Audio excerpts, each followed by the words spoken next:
Hi, I'm David from Chef's Temp. Before you charge your ProTemp S1 or your ProTemp Plus, you must watch this video to avoid damaging your device.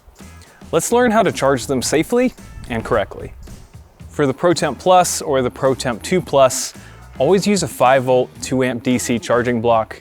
Do not use a 12-volt charger or an AC charger. These will permanently damage your device.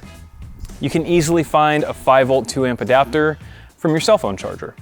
For the ProTemp S1, use a 5-volt 2-amp DC adapter. Avoid 12-volt or AC adapters as they can damage your device as well.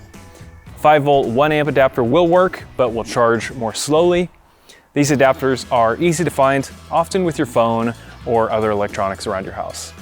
Never charge your ProTemp devices in extreme ambient temperatures either above 30 degrees Celsius or 86 degrees Fahrenheit, or below 0 degrees Celsius or 32 degrees Fahrenheit. Charging below a 0-degree environment is strictly prohibited. This is dangerous. Otherwise, that's how you charge your ProTemp S1 and ProTemp Plus safely.